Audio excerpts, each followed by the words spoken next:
السلام علیکم ورحمۃ اللہ۔ اشہد ان لا الہ الا اللہ وحدہ لا شریک لہ واشہد ان محمدا عبدہ ورسولہ۔ اما بعد فاعوذ باللہ من الشیطان الرجیم۔ بسم اللہ الرحمن الرحیم۔ الحمد للہ رب العالمین۔ الحمد للہ رب العالمین۔ الرحمن الرحیم مالک یوم الدین۔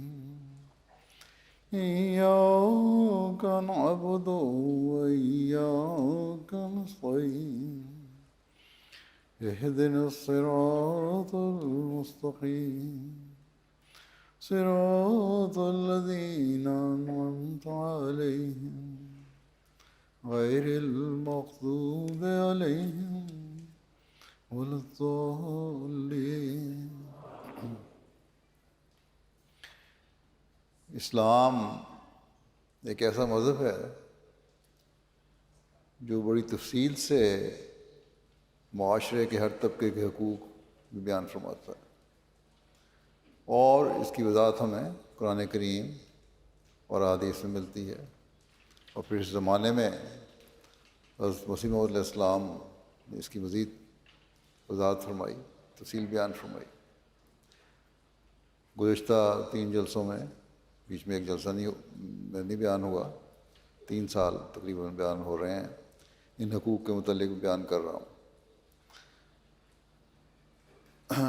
ان حقوق کی تفصیل اتنی زیادہ ہے کہ مختصر بیان کرنے کے باوجود میں تمام حقوق بھی بیان نہیں کر سکا۔ اس وقت میں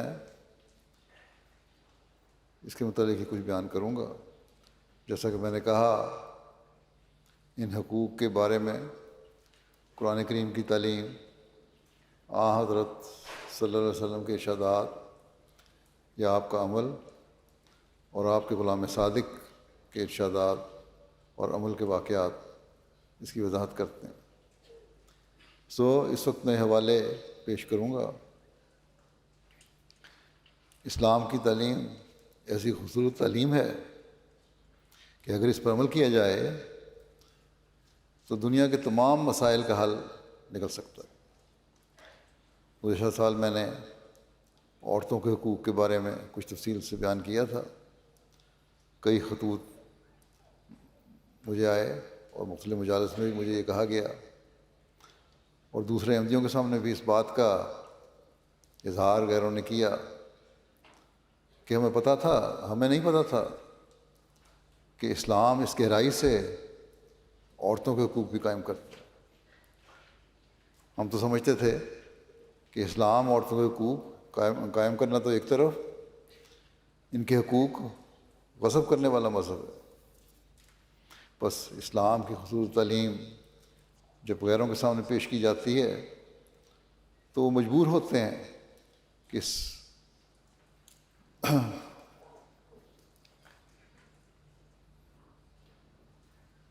اس بات کو تسلیم کریں کہ اسلام کی تعلیم ہی عمدہ اور اعلیٰ تعلیم ہے، جس نے ہر شعبہ اور ہر طبقے کی زندگی کے ہر پہلو پر تفصیل سے بیان کیا ہوا۔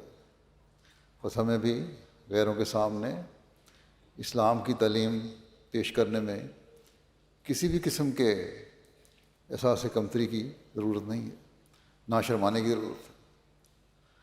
اسلام کے بتائے ہوئے اصول اور قاعدے دائمی حیثیت رکھتے ہیں، یہ نہیں کہ آج کچھ اور کل کچھ۔ جبکہ دنیا دار تو حقوق کے نام پر اپنی طرف سے بڑی سوچ بچار کے بعد قوانین بناتے ہیں، اور پھر کچھ عرصے بعد پتہ چلتا ہے کہ اس میں یہ کمی ہے یہ سکم ہے، خود ہی اس کے خلاف آواز اٹھانی شروع کر دیتے ہیں کہ اس میں اتنا زیادہ افراط و تفریط ہے کہ بسا اوقات اس کے نقصانات ان کے فوائد سے زیادہ ہیں، اور قانون بذات خود ایک مذاق بن جاتا ہے۔ بس آج ضرورت ہے کہ ہم دنیا کو حقوق کی صحیح نشاندہی کریں اور رہنمائی کریں کہ کس طرح معاشرے کے مختلف طبقوں کے حقوق قائم کر کے محبت، پیار اور صلح کی بنیاد ڈلی جا سکتی ہے۔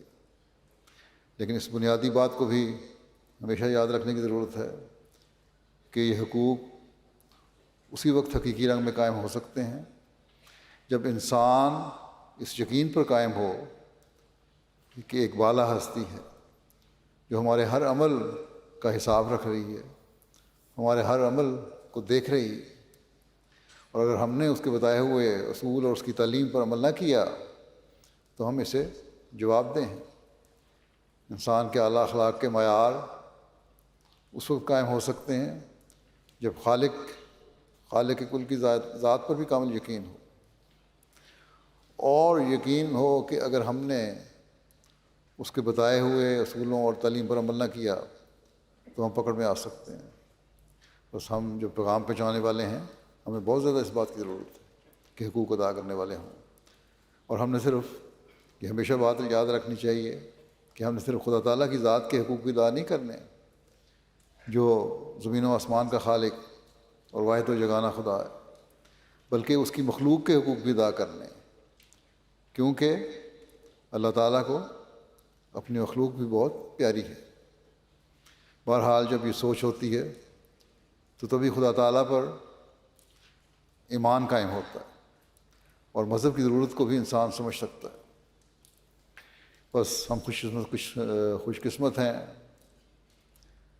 کہ اسلام پر ایمان لاتے ہوئے، اللہ تعالیٰ کی ذات پر یقین رکھتے ہوئے، اس کی دی ہوئی تعلیم کے مطابق اپنی زندگی گزارنے کی کوشش کرتے ہیں اور اپنی دنیا و آخرت سنوارنے کا سامان کرتے ہیں۔ بس ایک مومن کو اسلام کی تعلیم کے مطابق ہر طبقے اور ہر شعبے کے حقوق ادا کرنے کی کوشش کرنی چاہیے۔ اب تک میں معاشرے کے 21 مختلف طبقات کے حقوق بیان کر چکا ہوں، آج بھی کچھ بیان کروں گا۔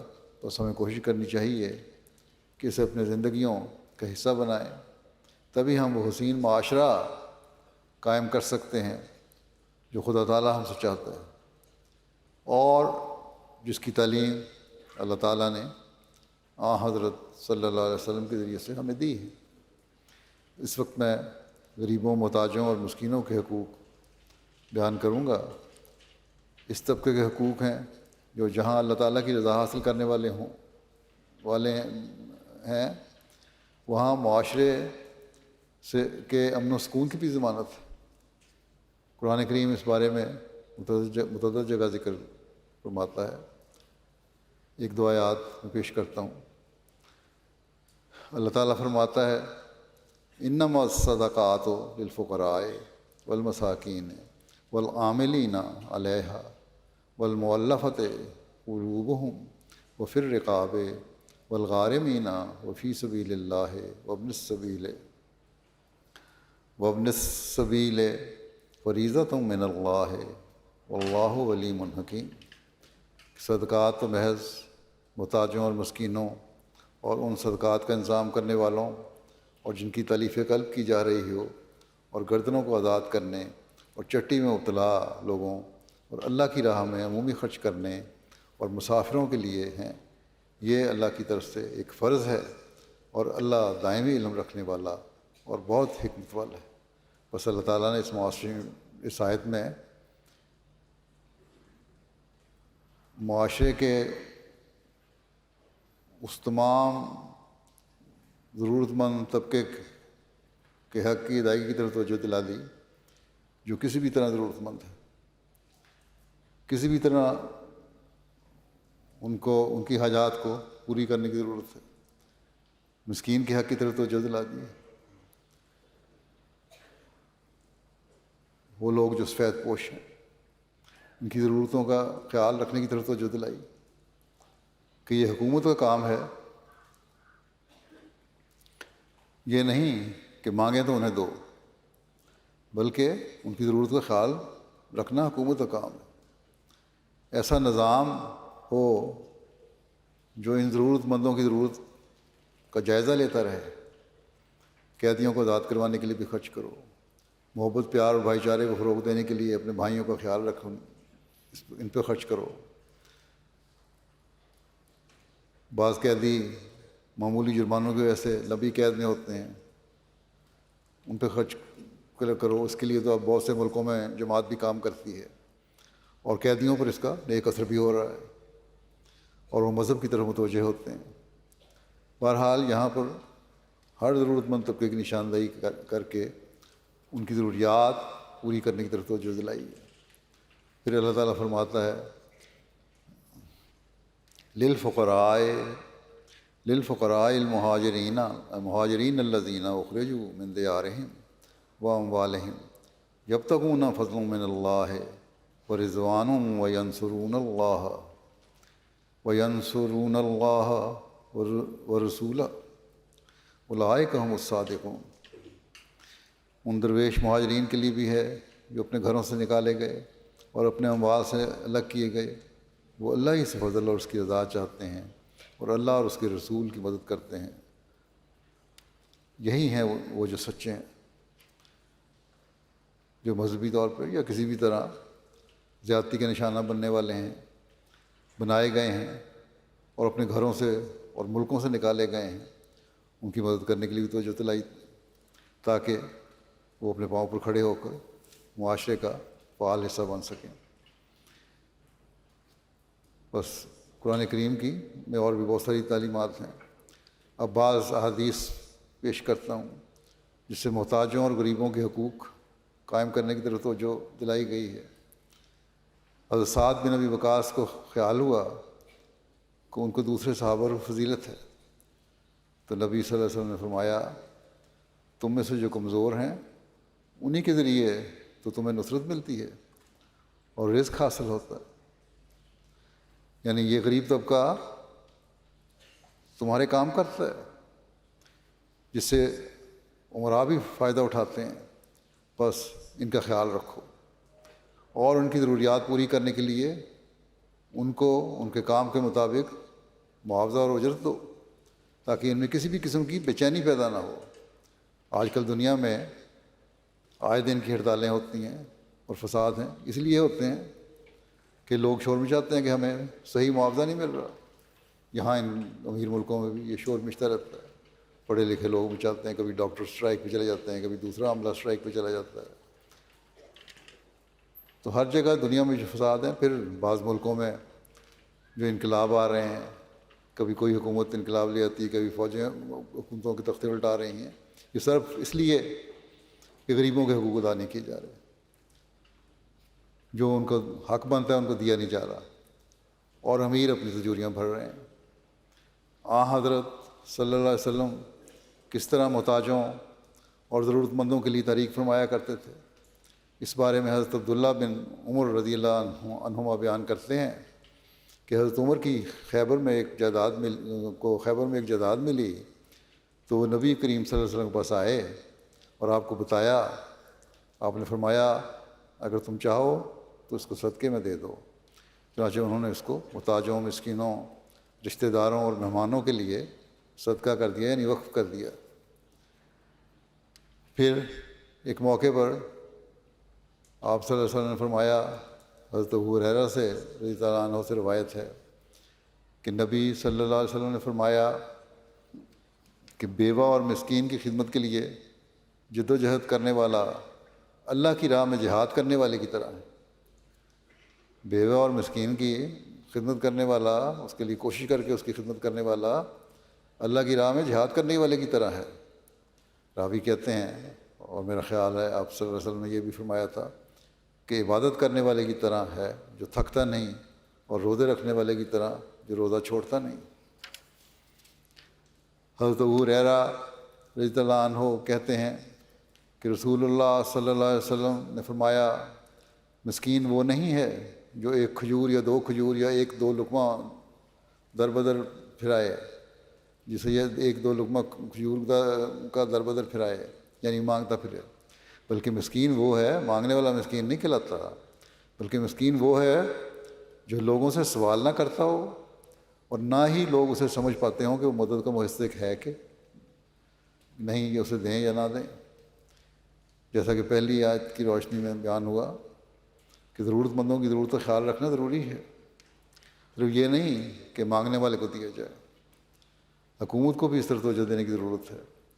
اور اس حدیث میں اس کی وضاحت ہے کہ مدد کے مستحق کو تلاش کر کے اس کی مدد کرو، یہ اصل نیکی ہے، اور یہ مسکین کا حق ہے جس کا ادا کرنا ضروری ہے۔ پھر غریبوں کا حق حضرت صلی اللہ علیہ وسلم نے کس طرح قائم فرمایا۔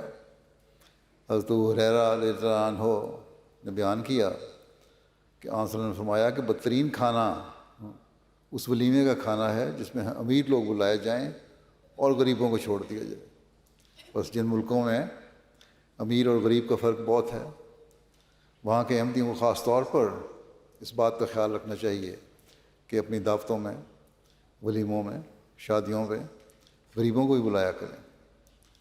حضرت صلی اللہ علیہ وسلم نے صلی اللہ علیہ وسلم کی بار بار کی نصائح کا اثر تھا کہ صحابہ مساکین کی دلجوئی کے لیے کوشش کرتے رہتے تھے۔ چنانچہ ایک روایت ہے، حضرت ابو ہریرہ رضی اللہ عنہ بیان کرتے ہیں کہ حضرت جعفر بن ابو طالب مساکین سے محبت کرتے تھے اور ان کے پاس بیٹھتے تھے اور ان سے باتیں کرتے تھے اور وہ ان سے باتیں کرتے تھے۔ رسول اللہ صلی اللہ علیہ وسلم نے ان کی کنیت ابو المساکین رکھی تھی، ان کو پسند فرمایا اس فعل کو۔ پھر کمزوروں کا اللہ تعالیٰ کی نظر میں کیا مقام ہے؟ جس کو زمانے نے دھتکارا ہو، اس کو حق مارا ہو، اسے اللہ تعالیٰ کس طرح دیکھتا ہے؟ اس بارے میں حضرت معاذ بن جبل رضی اللہ عنہ بیان کرتے ہیں کہ رسول اللہ صلی اللہ علیہ وسلم نے فرمایا، کیا میں تمہیں جنت کے بادشاہوں کے بارے میں نہ بتاؤں؟ حضرت معاذ کہتے ہیں کہ میں نے عرض کیا، کیوں نہیں، ضرور بتائیں جنت کے بادشاہ کون ہیں؟ آپ نے فرمایا، کمزور آدمی جسے کمزور سمجھا گیا، وہ بوسیدہ کپڑوں والے، اس کی کوئی پرواہ نہیں کی جاتی، لیکن اگر وہ اللہ کے نام سے قسم کھائیں تو اللہ تعالیٰ اسے ضرور پوری کر دیتا ہے۔ یہ لوگ ہیں جو اللہ تعالیٰ کی نظر میں بڑے ہیں۔ حضرت صلی اللہ علیہ وسلم کوئی موقع نہیں جانے دیتے تھے جس میں غریبوں کی اہمیت کی طرف توجہ نہ دلاتے ہیں۔ چنانچہ ایک روایت میں آتا ہے، حضرت سہل رضی اللہ عنہ، سہل بن سعد بیان کرتے ہیں، سعدی بیان کرتے ہیں کہ رسول اللہ صلی اللہ علیہ وسلم کے پاس سے ایک شخص گزرا۔ نبی صلی اللہ علیہ وسلم نے فرمایا، اس شخص کے بارے میں تم کیا کہتے ہو؟ انہوں نے کہا، امیر آدمی تھا جو گزرا۔ انہوں نے جواب دیا رسول صلی اللہ علیہ وسلم کی خدمت میں کہ کہا، آپ کی رائے اس کے بارے میں مقدم ہے۔ ہم تو یہ کہتے ہیں کہ یہ معزز ترین لوگوں میں سے ہے، یہ اس قابل ہے کہ اگر یہ نکاح کا پیغام دے تو منظور کر لیا جائے، اگر سفارش کرے تو قبول کی جائے، اتنا معزز آدمی ہے، اس کے رشتے کو ٹھکرایا نہیں جا سکتا، اس کی سفارش کو رد نہیں کیا جا سکتا، اگر بات کرے تو اس کی بات سنی جائے، بڑے غور سے اس کی بات سننی چاہیے، بہت معزز آدمی ہے۔ تو نبی صلی اللہ علیہ وسلم خاموش رہے، آپ کچھ نہیں بولے۔ ایک اور شخص گزرا تو نبی صلی اللہ علیہ وسلم نے فرمایا، اس کے بارے میں تم کیا کہتے ہو؟ انہوں نے کہا، ہم کہتے ہیں بخدا یا رسول اللہ، یہ نادار مسلمانوں میں سے ہے، یہ تو نادار مسلمانوں میں سے ہے، یہ اس قابل ہے کہ اگر اس کا نکاح کا پیغام یہ کسی سے دے تو اس کا نکاح نہ ہو، بشک رشتہ رد ہو جائے، کوئی فرق نہیں پڑتا، اگر وہ سفارش کرے تو اس کی سفارش قبول نہ کی جائے، اور اگر کوئی بات کرے تو اس کی بات نہ سنی جائے، بالکل کوئی اہمیت نہیں دینی اس کو۔ تو نبی صلی اللہ علیہ وسلم نے فرمایا، یقیناً یہ شخص اس جیسے زمین بھر لوگوں سے بہتر ہے۔ آپ نے اس کے اپنی رائے کا اظہار فرمایا، پہلے بھی کچھ نہیں بولے، آپ نے فرمایا تم امیر کو اہمیت دیتے ہو؟ لیکن یہ شخص جسے تم غریب سمجھ کر کسی قابل نہیں سمجھتے، یہ اس امیر جیسے ہزاروں لوگوں سے بہتر ہے۔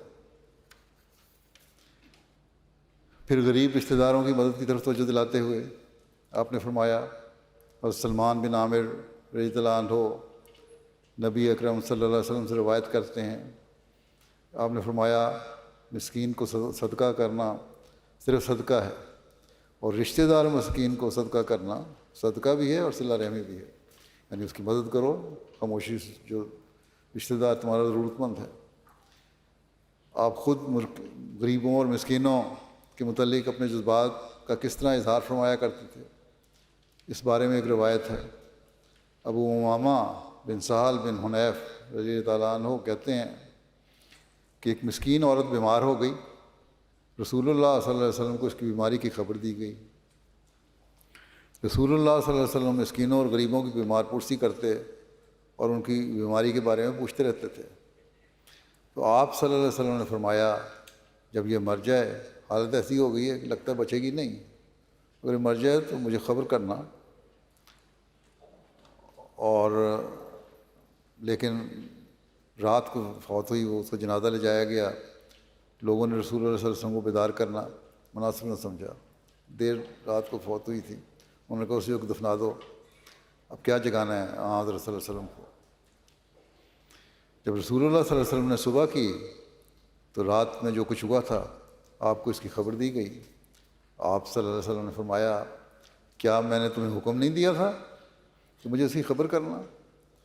تو انہوں نے کہا اللہ کے رسول صلی اللہ علیہ وسلم، ہم نے آپ کو رات میں جگانا مناسب نہیں سمجھا۔ رسول اللہ صلی اللہ علیہ وسلم اپنے صحابہ کے ساتھ نکلے، یہ بات سن کے آپ گئے قبرستان میں، اور یہاں تک اسی قبر پر پہنچے، لوگوں کی صف بندی کی اور 4 تکبیریں کہیں اور جنازہ پڑھایا۔ مسکین کو کھانا کھلانے کی نیکی کرنے والے کا اللہ تعالیٰ کی نظر میں کیا مقام ہے، اس بارے میں حضرت ابو ہریرہ سے روایت ہے کہ رسول اللہ صلی اللہ علیہ وسلم نے فرمایا تم میں سے آج کس نے روزہ رکھا ہے؟ حضرت ابو بکر نے عرض کیا میں نے۔ آپ نے فرمایا آج تم میں سے کون جنازے کے ساتھ کیا؟ حضرت ابو بکر رضی اللہ عنہ نے عرض کیا میں گیا تھا۔ آپ صلی اللہ علیہ وسلم نے فرمایا آج تم میں سے کس نے مسکین کو کھانا کھلایا؟ حضرت ابو بکر رضی اللہ عنہ نے عرض کیا میں نے۔ آپ نے فرمایا آج تم میں سے کس نے مریض کی عیادت کی؟ حضرت ابو بکر رضی اللہ عنہ نے کہا میں نے۔ اس پر رسول اللہ صلی اللہ علیہ وسلم نے فرمایا کسی شخص میں یہ باتیں جمع نہیں ہوتیں مگر وہ جنت میں داخل ہو جاتا ہے، یعنی جو نیکی کی باتیں ان میں مسکین کو کھانا کھلانا، مریض کی عیادت کرنا، پوچھنا وغیرہ، یہ ساری باتیں شامل ہیں۔ احادیث کی روشنی میں غریبوں کے حضرت صلی اللہ علیہ وسلم کی نظر کے مقام کا ذکر کرتے ہوئے کہ آپ صلی اللہ علیہ وسلم کی نظر میں غریبوں کا کیا مقام تھا، حضرت مسلم اور دباچہ تفسیر القرآن میں تفصیل بیان کی ہے کہ ایک دفعہ رسول کریم صلی اللہ علیہ وسلم کے کچھ غریب صحابہ جو کسی وقت غلام ہوتے تھے بیٹھے ہوئے تھے، کسی وقت غلام تھے، آزاد تھے، ابو سفیان ان کے سامنے سے گزرے تو انہوں نے اس کے سامنے اسلام کی جیت کا کچھ ذکر کیا، غلبہ اسلام کا ہو چکا تھا، ابو سفیان کے سامنے اس کا ذکر کیا۔ حضرت ابو بکر یہ سن رہے تھے، انہیں یہ بات بری معلوم ہوئی کہ قریش کے سردار کی حد تک کی گئی ہے، یہ لوگ یہ غلام تھے پہلے، اور ابو سفیان کو پتہ ہے کہ یہ غلام تھے، ان کے سامنے اس طرح ذکر کرنا اور اسلام کی بڑائی کا فتح کا ذکر کرنا حضرت ابو بکر کو ناگوار گزرا۔ انہوں نے کہا تم نے حد تک کی ہے اس سردار کی، اور انہوں نے ان لوگوں سے مخاطب ہو کر کہا کیا تم قریش کے سردار اور ان کے افسر کی حد تک کرتے ہو؟ ان لوگوں سے حضرت ابو بکر نے یہ فرمایا۔ پھر حضرت ابو بکر رضی اللہ عنہ نے رسول کریم صلی اللہ علیہ وسلم کے پاس آ کر یہی بات شکایتاً بیان کی کہ اس طرح انہوں نے ابو سفیان کو کہا، گزر رہا تھا اس طرح اونچی آواز میں یہ باتیں کی۔ رسول کریم صلی اللہ علیہ وسلم نے فرمایا اے ابو بکر شاید تم نے اللہ تعالیٰ کے ان خاص بندوں کو ناراض کر دیا ہے۔ حضرت ابوبکر کا کتنا مقام تھا آپ وسلم کی نظر میں، لیکن آپ نے فرمایا ان غریب لوگوں کو جو بھی بیٹھے تھے، جو کسی وقت میں غلام ہوا کرتے تھے، تم نے یہ بات کہہ کے ناراض کر دیا ہے، اگر ایسا ہوا تو یاد رکھو تمہارا رب بھی تم سے ناراض ہو جائے گا۔ حضرت ابوبکر رضی اللہ عنہ اسی وقت اٹھے اور اٹھ کر ان لوگوں کے پاس واپس آئے اور کہا، اے میرے بھائیو، کیا میری بات سے تم ناراض ہو گئے ہو؟ اس پر ان غلاموں نے جواب دیا، اے ہمارے بھائی، ہم ناراض نہیں ہوئے، خدا آپ کا قصور معاف فرمائے، مگر جہاں آپ غربا کی عزت اور ان کے احترام کو قائم کرتے اور ان کی ضرورتیں پوری فرماتے تھے، وہاں آپ ان کو عزت نفس کا بھی سبق دیتے تھے اور سوال کرنے سے منع فرماتے تھے۔ چنانچہ آپ ہمیشہ فرماتے تھے کہ مسکین وہ نہیں جو کہ کھجور یا 2 کھجور ہیں، یا 1 لقمہ یا 2 لقمے لے کر تسلی پالے، مسکین وہ ہے کہ خواہ کتنی تکلیفوں سے گزرے سوال نہ کرے۔ بس اسلام جہاں ضرورت مند طبقے کے حقوق کی طرف توجہ دلاتا ہے، وہاں اس طبقے کو اپنے فرائض کی طرف بھی توجہ دلاتا ہے۔ اس لیے ایک دفعہ آپ نے ایک شخص کو جو ضرورت کے لیے آیا تھا، آپ نے فرمایا تمہارے گھر میں کیا ہے؟ 2 چھوٹی سی چیزیں لے کے آ گیا، 1 پیالہ یا کوئی اور چیز تھی۔ آپ نے وہ بیچ کے اسے کہا جاؤ 2 درہم میں بیچی کہ 1 درہم کے لیے کھانا لے لو اپنے گھر والوں کے لیے، 1 درہم کی کہاڑی لے کے آؤ اور جنگل سے لکڑیاں کاٹو، اور اس طرح آہستہ آہستہ اس کو کاروبار میں ڈال دیا اور اس کو منافع ہونا شروع ہو گیا۔ تو آپ اس طرح مانگنے سے بھی منع فرماتے تھے تاکہ مانگنے کی عادت نہ پڑے۔ حضرت عائشہ کہتی ہیں کہ ایک دفعہ ایک غریب عورت میرے پاس آئی اور اس کے ساتھ اس کی 2 بیٹیاں بھی تھیں۔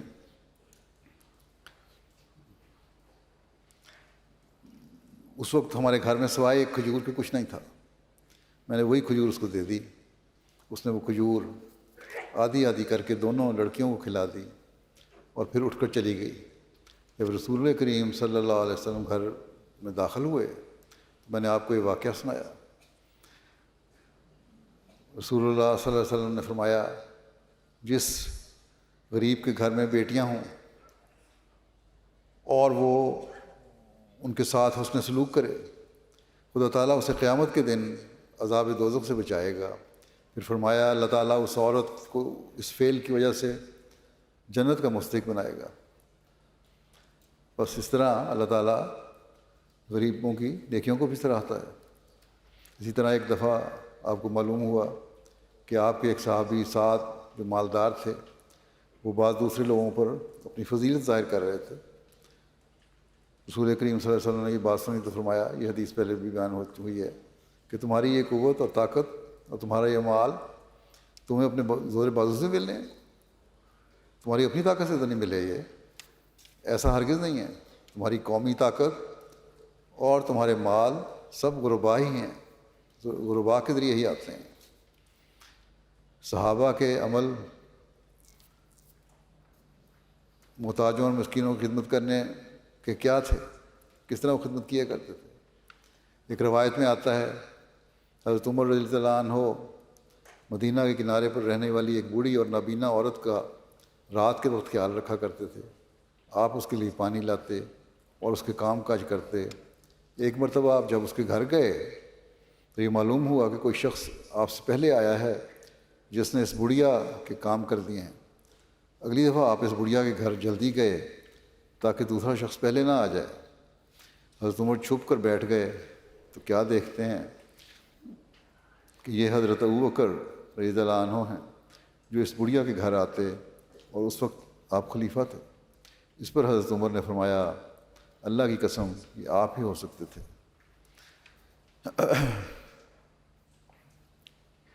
ایک روایت ہے جس میں حضرت عمر کے صدقات، وقف اور آزادی کا بیان ہے۔ نافع نے حضرت ابن عمر رضی اللہ عنہما سے روایت کی کہ حضرت عمر نے رسول اللہ صلی اللہ علیہ وسلم کے زمانے میں اپنی ایک جائیداد صدقے میں دے دی جسے سمق کہتے تھے، اور وہ کھجور کا باغ تھا۔ حضرت عمر نے کہا، یا رسول اللہ، میں نے ایک مال حاصل کیا ہے، وہ میرے نزدیک بہت عمدہ ہے، میں نے ارادہ کیا ہے کہ اس کو صدقے میں دے دوں۔ نبی صلی اللہ علیہ وسلم نے فرمایا اصل مال کو اس شرط پر صدقے میں دے دو کہ وہ نہ بیچا جائے اور نہ ہبہ کیا جائے، نہ ورثے میں دیا جائے، بلکہ اس کے پھل کو خرچ کیا جائے۔ یعنی یہ حکومت کے پاس ہی ہمیشہ رہے گا تاکہ لوگوں کے کام آتا رہے۔ چنانچہ حضرت عمر نے اسے صدقے میں دے دیا، اور ان کا صدقہ اللہ کی راہ میں غلاموں کے آزاد کرنے میں اور مسکینوں اور مہمانوں، مسافروں اور رشتہ داروں کے لیے وقف تھا، اور جو اس کا نگران ہو اس کے لیے جائز ہے۔ آپ نے فرمایا کہ جو اس کا نگران ہو وہ اس میں سے مناسب طور پر دستور کے مطابق خود کھائے، یعنی جو نگرانی کر رہا ہے اس باغ کی، اس جائیداد کی، اس کے لیے تنخواہ اس میں مقرر کی جا سکتی ہے، وہ ضرورت کے مطابق اس کی تنخواہ مقرر کر دو، وہ اس میں سے لے، یا اپنے دوست کو کھلائے، جو مہمان اس کے آتے ہیں ان کو بھی کھلا سکتا ہے اس میں سے، مگر یہ نہ ہو کہ اپنے لیے اس میں سے مال جمع کرے، جمع نہیں کرنا۔ حضرت عمر کے زمانے کے ایک واقعہ ہے جس میں قوم کے سردار تکبر کی وجہ سے ایک غریب کو تھپڑ مار دیا، لیکن حضرت عمر رضی اللہ عنہ نے فرمایا میں اس کا حق دلواؤں گا جب آپ کو پتہ لگا۔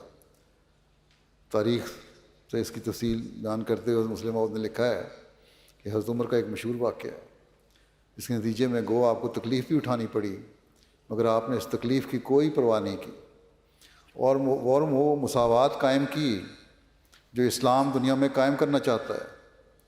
وہ واقعہ یہ ہے کہ جبلہ ابن اہم ایک بہت بڑے عیسائی قبیلے کا سردار تھا۔ جب شام کی طرف مسلمانوں نے حملے شروع کیے تو یہ اپنے قبیلے سمیت مسلمان ہو گیا اور حج کے لیے چل پڑا۔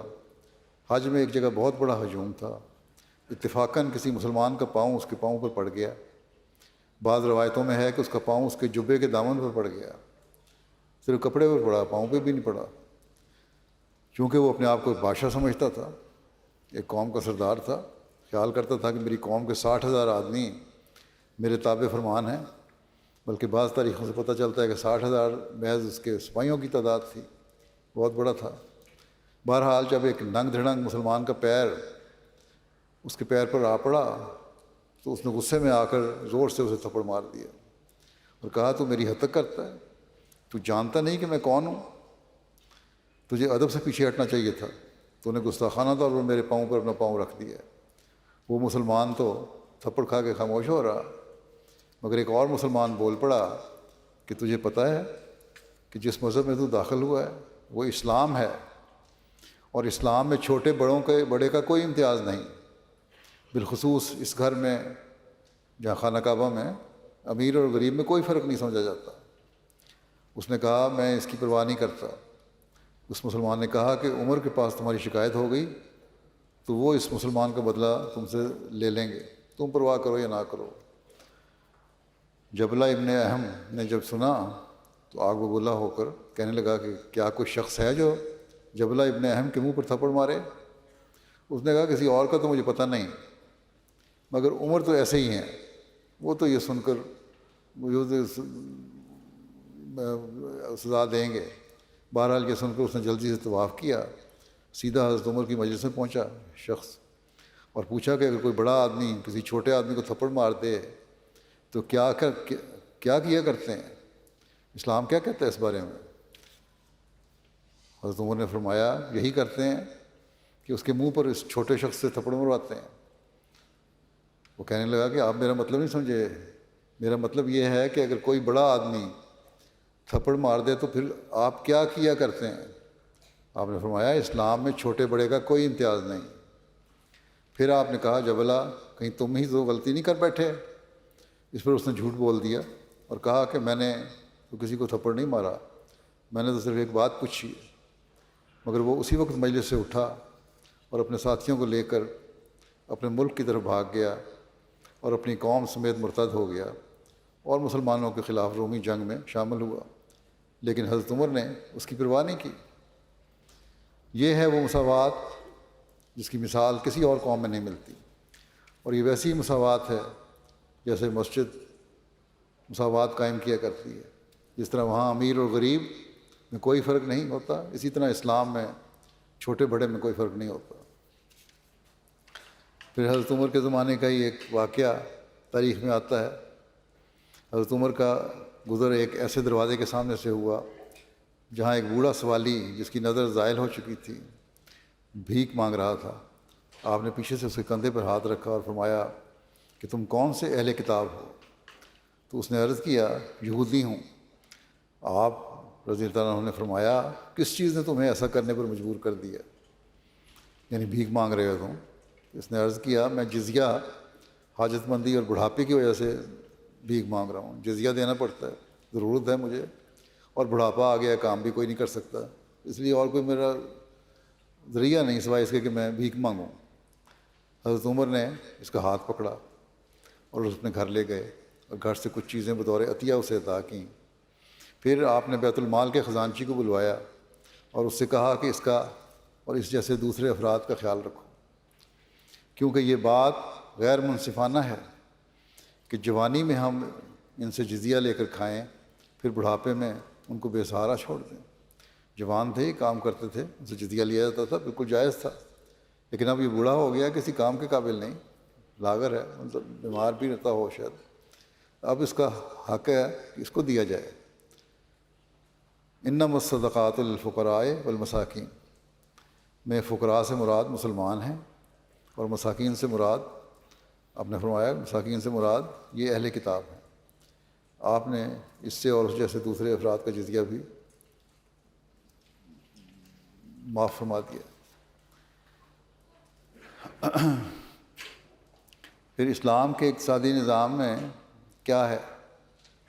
بس مسلم موعود نے اقتصادی نظام پہ بڑی تفصیل سے کتاب لکھا ہے اور اس بات پر روشنی ڈالی ہے کہ ضرورت مند شہریوں کے کیا حقوق ہیں اور اسلام ان کو کس طرح ادا کرتا ہے۔ لکھتے ہیں کہ اسلامی حکومت جب اموال کی مالک ہوئی، جب پھیل گئی، اموال آنے شروع ہوئے، مال آنا شروع ہوا، اس نے ہر ایک شخص کو، ہر شخص کی روٹی کپڑے کا انتظام کیا۔ حکومت کے پاس پیسہ آ گیا تو ہر شخص کی روٹی کپڑے کا انتظام ہوا۔ چنانچہ حضرت عمر رضی اللہ عنہ کے زمانے میں جب نظام مکمل ہوا تو اس وقت اسلامی تعلیم کے متحد ہر فرد بشر کے لیے روٹی اور کپڑا مہیا کرنا حکومت کا ذمہ تھا، اور وہ اپنے اس فرض کو پوری ذمہ داری کے ساتھ ادا کیا کرتی تھی۔ حضرت عمر رضی اللہ عنہ نے اس غرض کے لیے مردم شماری کا طریق جاری کیا اور اشتراط کھولے جن میں تمام لوگوں کے ناموں کا اندراج ہوا کرتا تھا۔ یورپین مصنفین بھی تسلیم کرتے ہیں کہ پہلی مردم شماری حضرت عمر رضی اللہ عنہ نے کی اور انہوں نے ہی رجسٹرات کا طریق بھی جاری کیا۔ اور آج ہم کیا مثال دیتے ہیں، یہ ہمیں ان کو مثال دینی چاہیے۔ یہ کام تو اسلام نے شروع کیا سب سے پہلے۔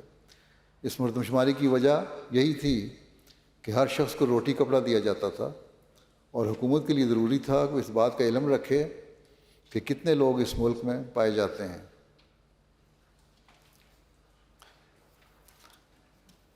آج کل تو بعض ملکوں کے بارے میں کہا جاتا ہے کہ وہاں سوشل ہیلپ ملتی ہے اور ضرورت کا خیال رکھا جاتا ہے، لیکن سب سے پہلے اس قسم کا اقتصادی نظام اسلام نے جاری کیا تھا، جس میں لوگوں کے روٹی کپڑے کا خیال رکھا جاتا تھا، بچوں کا خیال رکھا جاتا تھا، اور عملی رنگ میں حضرت عمر رضی اللہ عنہ کے زمانے میں ہر گاؤں، ہر قصبے اور ہر شہر کے لوگوں کے نام رجسٹر میں درج کیے جاتے تھے۔ ہر شخص کی بیوی، اس کے بچوں کے نام اور ان کی تعداد درج کی جاتی تھی، اور پھر ہر شخص کے لیے غذا کی بھی ایک حد مقرر کر دی گئی تھی تاکہ تھوڑا کھانے والے بھی گزارا کر سکیں اور زیادہ کھانے والے بھی اپنی خواہش کے مطابق کھا سکیں۔ تاریخوں میں ذکر آتا ہے کہ حضرت عمر رضی اللہ عنہ نے ابتدا میں جو فیصلے فرمائے ان میں دودھ پیتے بچوں کا خیال نہیں رکھا گیا، اور ان کو اس وقت غلہ وغیرہ کی صورت میں مدد ملنی شروع ہوتی تھی جب مائیں اپنے بچوں کا دودھ چھڑا دیتی تھیں۔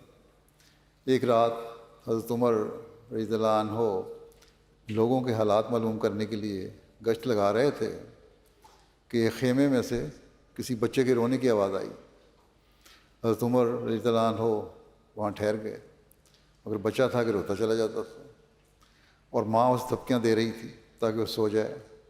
جب بہت دیر ہو گئی تو حضرت عمر رضی اللہ عنہ اس خیمے کے اندر گئے اور عورت سے کہا کہ تم بچے کو دودھ کیوں نہیں پلاتی، یہ کتنی دیر سے رو رہا ہے؟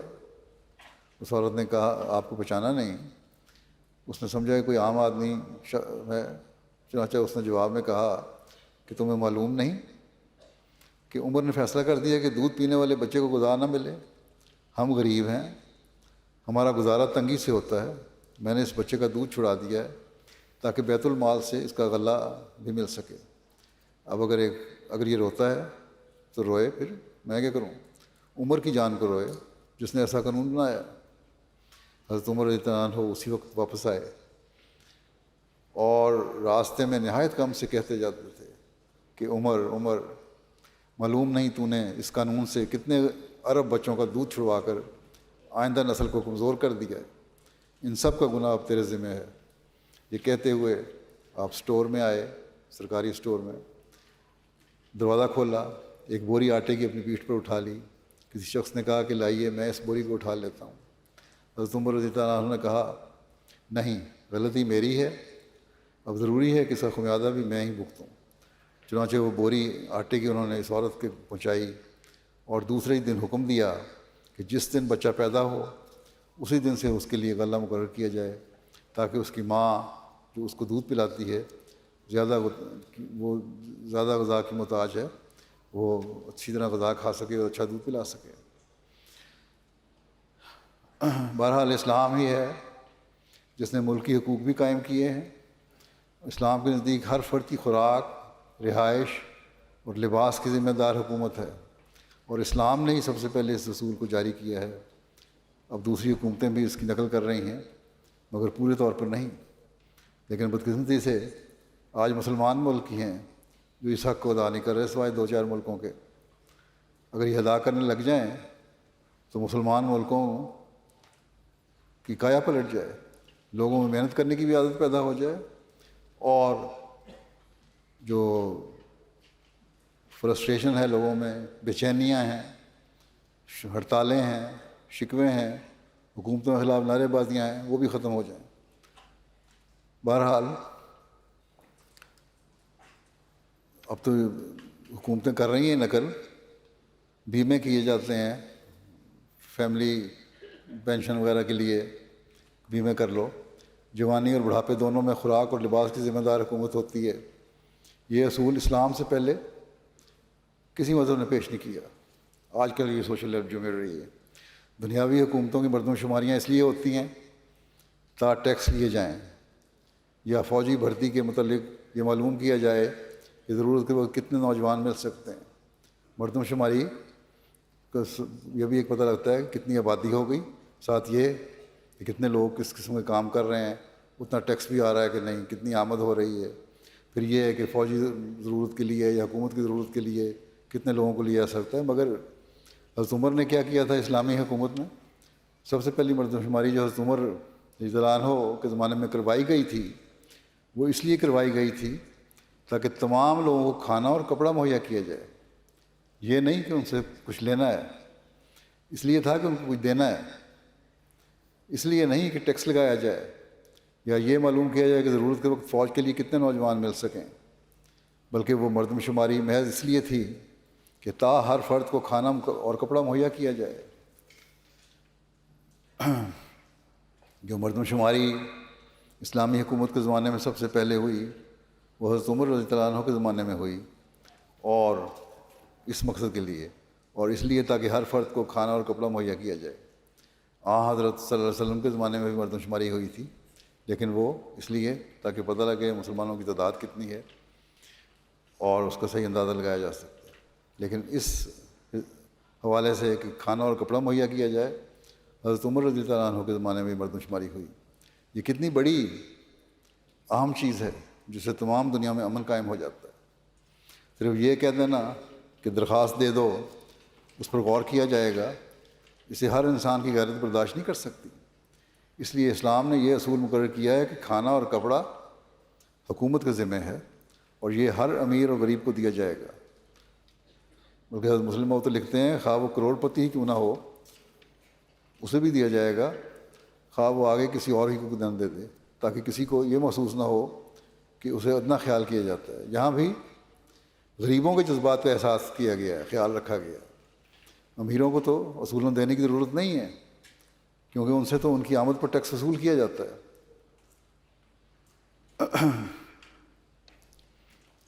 تاکہ حکومت کے مصارف پر خرچ ہو اور غریبوں پر خرچ ہو، لیکن کیونکہ یہاں غریبوں کے جذبات کا تعلق ہے، اس لیے امیروں کو بھی اس فہرست میں شامل کر لیا گیا کہ ان کو بھی دیا جائے۔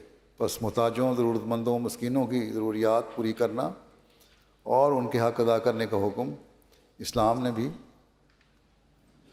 تفصیل سے بڑے بیان کیا ہے، اور اسلام نے ہی اس تفصیل سے بیان کیا ہے اور بے غرض ہو کر یہ حق ادا کرنے کا حکم دیا ہے۔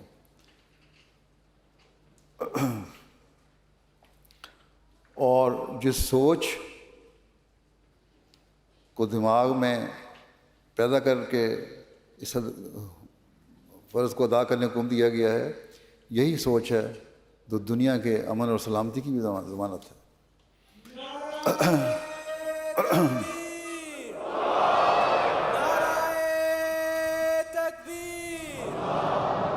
حضرت محمد مصطفیٰ محسن انسانیت، اسلام احمدیت، نعرہ تکبیر۔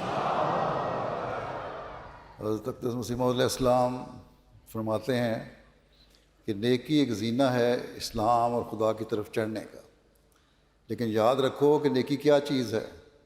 شیطان ہر ایک راہ میں لوگوں کی راہ زنی کرتا اور ان کو راہ حق سے بہکاتا ہے۔ مثلا رات کو روٹی زیادہ پک گئی اور صبح کو باسی بچ گئی، عین کھانے کے وقت اس کے سامنے اچھے اچھے کھانے رکھے ہوئے ہیں، ابھی ایک لقمہ نہیں لیا کہ دروازے پر آ کر فقیر نے صدا کی اور روٹی مانگی، کہا کہ باسی روٹی سائل کو دے دو۔ آپ نے سامنے اچھا تازہ کھانا پڑا ہے، لیکن یہ پتہ ہے کہ رات کی باسی بچی ہوئی روٹی ہے، تو بڑا حوصلہ دکھایا گھر والے نے، انہوں نے کہا یہ باسی روٹی جو کل کی پڑی ہوئی تھی وہ جو مانگنے والا اس کو دے دو۔ حضرت مسلم فرماتے ہیں کیا یہ نیکی ہوگی؟ باسی روٹی تو پڑی رہنی تھی، تو نام پسند اسے کیوں کھانے لگے؟ جس کو اچھی اچھی نعمتیں مل رہے ہیں، کھانے کو مل رہا ہے، اس کو کیا ضرورت ہے باسی روٹی کھانے کی؟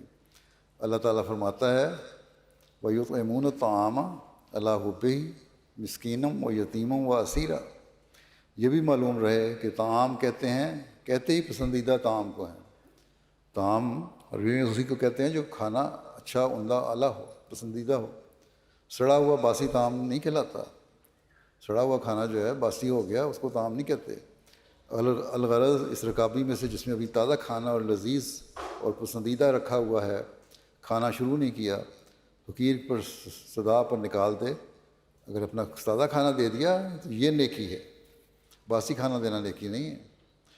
حضرت مسیح علیہ السلام خود غریبوں اور ضرورت مندوں کے ساتھ کس طرح سلوک فرمایا کرتے تھے، اس بارے میں حضرت مولوی عبدالکریم صاحب رضی اللہ عنہ لکھتے ہیں کہ بعض اوقات دوا درمل پوچھنے والی، دوائیاں وغیرہ پوچھنے والی گنوار عورتیں زور سے دستک دیتیں اور اپنی سادہ اور گنواری زبان میں کہتی تھیں پنجابی میں کہ مرزا جی ذرا بوہا کھولو، مرزا صاحب دروازہ کھول لیں۔ حضرت صاحب اس طرح اٹھتے جیسے مطاع ذی شان کا حکم آیا ہے، اس طرح فوراً اٹھ کے دروازہ اس طرح کھولتے تھے جیسے کسی حکمران نے کہا ہے کہ مطاع کھولو، دروازہ کھولو، اور کشادہ پیشانی سے باتیں کرتے اور دعا بتاتے ہیں، اس کی بات سنتے اور اس کو دوائی بتاتے۔ مولوی صاحب لکھتے ہیں کہ ہمارے ملک میں وقت کی قدر پڑی ہوئی جماعت کو بھی نہیں ہے، تو پھر گنوار تو اور بھی وقت ضائع کرنے والے ہوتے ہیں۔ بڑے لوگ وقت کا احساس نہیں کرتے تھے، تو گنواروں نے کیا کرنا ہے۔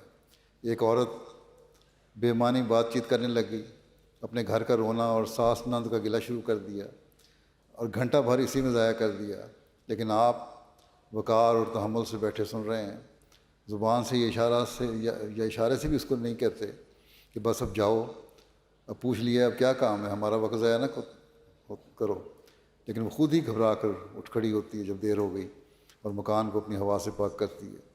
کہتے ہیں ایک دفعہ بہت سی گنواری عورتیں بچوں کو لے کر دکھانے آئیں علاج کی غرض سے۔ کہتے ہیں میں اور اس دوران میں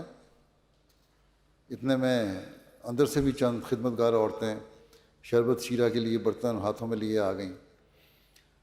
اندر بھی کہیں آئی ہوں گی گھر میں بھی, انہوں نے بھی بھیجا کہ جا کے ہمارے لیے دوائیاں لے آؤ.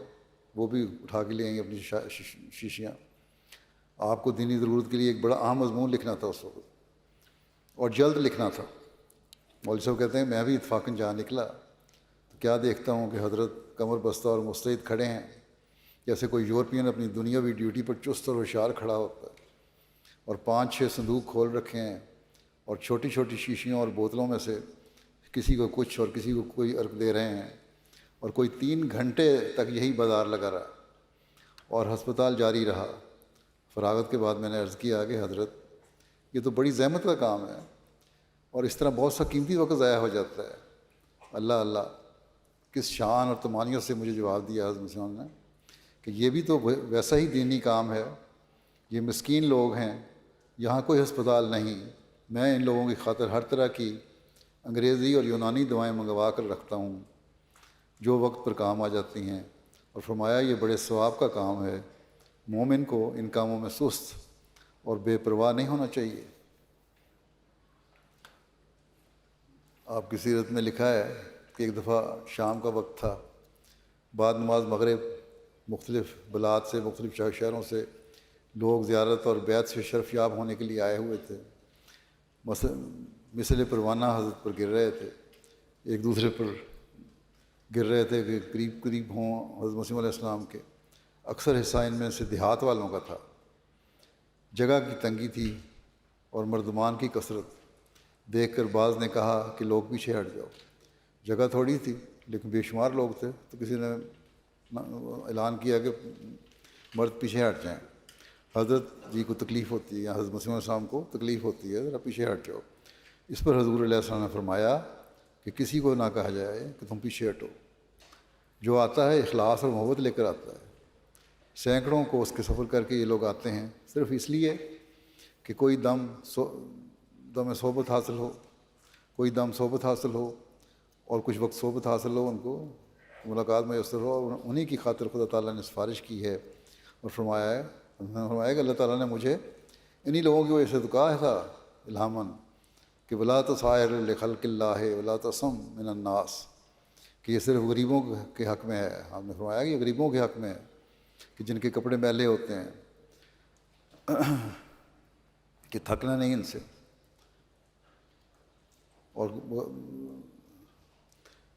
کپڑے میں آتے ہوتے ہیں ان کو چندہ علم بھی نہیں ہوتا. خدا کا فضل ہی ان کی دستگیری کرتا ہے, کیونکہ امیر لوگ تو عام مجلسوں میں خود ہی پوچھے جاتے ہیں, اور ہر ایک ان سے بااخلاق پیش آتا ہے.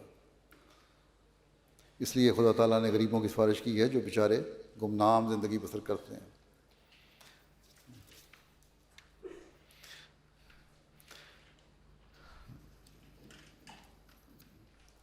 حضرت مسیح علیہ السلام بیان فرماتے ہیں کہ میں نہیں چاہتا کہ میری جماعت والے آپس میں ایک دوسرے کو چھوٹا یا بڑا سمجھیں, یا ایک دوسرے پر غرور کریں, یا نظر استخفاف سے دیکھیں.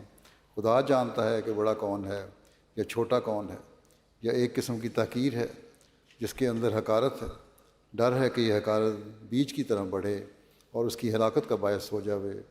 بعض آدمی بڑوں کو مل کر بڑے ادب سے پیش آتے ہیں, لیکن بڑا وہ ہے جو مسکین کی بات کو مسکینی سے سنے, اس کی دلجوئی کرے, اس کی بات کی عزت کرے, کوئی چڑ کی بات منہ پر نہ لاوے کہ جس سے دکھ پہنچے. پھر آپ فرماتے ہیں دیکھو وہ جماعت نہیں ہو سکتی جو ایک دوسرے کو کھائے, اور جب 4 مل کر بیٹھیں تو ایک اپنے غریب بھائی کا گلہ کریں اور نکتہ چینیاں کرتے رہیں, اور کمزوروں اور غریبوں کی حقارت کریں, اور ان کو حقارت اور نفرت کی نگاہ سے دیکھیں. ایسا ہرگز نہیں چاہیے, بلکہ اجماع میں چاہیے کہ قوت آ جاوے اور وحدت پیدا ہو جاوے, جس سے محبت آتی ہے اور برکات پیدا ہوتے ہیں. پھر آپ نے فرمایا اب تم میں ایک نئی برادری اور نئی اخوت قائم ہوئی ہے. پچھلے سلسلے منقطع ہو گئے ہیں. خدا تعالیٰ نے یہ نئی قوم بنائی ہے جس میں امیر غریب, بچے جوان بوڑھے ہر قسم کے لوگ شامل ہیں. بس غریبوں کا فرض ہے کہ وہ اپنے معزز بھائیوں کی قدر کریں اور عزت کریں, اور امیروں کا فرض ہے کہ وہ غریبوں کی مدد کریں, ان کو فقیر اور ذلیل نہ سمجھیں، کیونکہ وہ بھی بھائی ہیں، گو باپ جدا جدا ہیں، مگر آخر تم سب کا باپ ایک ہی ہے اور وہ ایک ہی درخت کی شاخیں ہیں۔ پھر حضرت مسیح علیہ السلام بیان فرماتے ہیں، غرباء نے دین کا بہت بڑا حصہ لیا ہے۔ بہت ساری باتیں ایسی ہوتی ہیں جن سے عمراء محروم رہ جاتے ہیں۔ وہ پہلے تو فسق و فجور اور ظلم میں مبتلا ہوتے ہیں، اور اس کے مقابلے میں صلاحیت تقویٰ اور نیاز مندی غرباء کے حصے میں ہوتی ہے۔ پس غرباء کے گروہ کو بدقسمت خیال نہیں کرنا چاہیے، بلکہ سعادت اور خدا تعالیٰ کے فضل کا بہت بڑا حصہ ان کو ملتا ہے۔ یاد رکھو، حقوق کی دو قسمیں ہیں، ایک حق اللہ اور دوسرا حق العباد۔ حق اللہ میں بھی عمراء کو دقت پیش آتی ہے، اور تکبر اور خود پسندی ان کو محروم کر دیتی ہے۔ مثلا نماز کے وقت ایک غریب کے پاس کھڑا ہونا برا معلوم ہوتا ہے، ان کو اپنے پاس بٹھا نہیں سکتے، اور اس طرح وہ حق اللہ سے محروم رہ جاتے ہیں۔ کیونکہ مسجد تو دراصل بیت المساکین ہوتی ہے، اور وہ ان میں جانا اپنی شان کے خلاف سمجھتے ہیں۔ اب سنا ہے بعض جگہوں بادشاہوں میں، عربوں میں یہ بھی رواج ہے کہ ان کے لیے علیحدہ جگہ ہوتی ہے، ان کے لیے مسجد میں ایک ہونے کے باوجود، تو یہ فرق نہیں ہونا چاہیے فرمایا۔ اور اسی طرح وہ حق العباد میں خاص خدمتوں میں حصہ نہیں لے سکتے۔ غریب آدمی تو ہر ایک قسم کی خدمت کے لیے تیار رہتا ہے، وہ پاؤں دبا سکتا ہے، پانی لا سکتا ہے، کپڑے دھو سکتا ہے، یہاں تک کہ اگر اسے کو نجاست پھینکنے کا موقع ملے تو اس میں بھی اسے دریغ نہیں ہوتا۔ لیکن عمراء ایسے کاموں میں ننگ و عار سمجھتے ہیں، اور اس طرح پر اس سے بھی محروم رہتے ہیں۔ غرض امارت بھی بہت سی نیکیوں کے حاصل کرنے سے روک دیتی ہے۔ یہی وجہ ہے جو حدیث میں آیا ہے کہ مساکین 500 برس اول جنت میں جائیں گے۔ جو نیکیاں کرنے والے مساکین ہیں وہ 500 برس پہلے نیکیاں میں جائیں گے، یعنی ان کو جنت میں جائیں گے۔ اللہ تعالیٰ ان کو بے حساب جانے دیتا ہے بعض دفعہ بعض نیکیوں کی وجہ سے۔ اللہ تعالیٰ ہمیں توفیق دے کہ ہم ہر قسم کے تکبر سے پاک ہو کر غریبوں اور مسکینوں اور محتاجوں کے حق ادا کرنے والے ہوں، اور ہر جگہ جماعت میں ایک ایسا معاشرہ نظر آئے، ہر ملک میں ایک ایسا معاشرہ نظر آئے جس میں حقیقی اسلامی تعلیم کا نمونہ نظر آتا ہو۔ دعاؤں میں محتاجوں اور غریبوں کو یاد رکھیں، اسیران کو یاد رکھیں، شہداء کے خاندانوں کو یاد رکھیں۔ ہم دعا کریں گے، اس میں اپنے لیے دعا کریں، اللہ تعالیٰ ہمیں ایمان اور ایقان میں بڑھاتا چلا جائے، اور جن جگہوں پر جن ملکوں میں احمدیوں پر ظلم ہو رہے ہیں، ظلموں کا نشانہ بنائے جا رہے ہیں، ان کو ظلموں سے اللہ تعالیٰ نجات دے۔ جن کے حقوق سلب کیے جا رہے ہیں، اللہ تعالیٰ ایسے سامان پیدا فرمائے جو اپنے حق حاصل کرنے والے ہوں۔ عامت المسلمین کے لیے بھی دعا کریں، دنیا کی تباہی سے بچنے کے لیے دعا کریں۔ اللہ تعالیٰ سب دنیا اپنا رحم اور فضل فرمائے، اور یہ خدا واحد کو پہچاننے والے بن جائیں۔ اب دعا کر لیتے ہیں، دعا کر لیں۔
آمین۔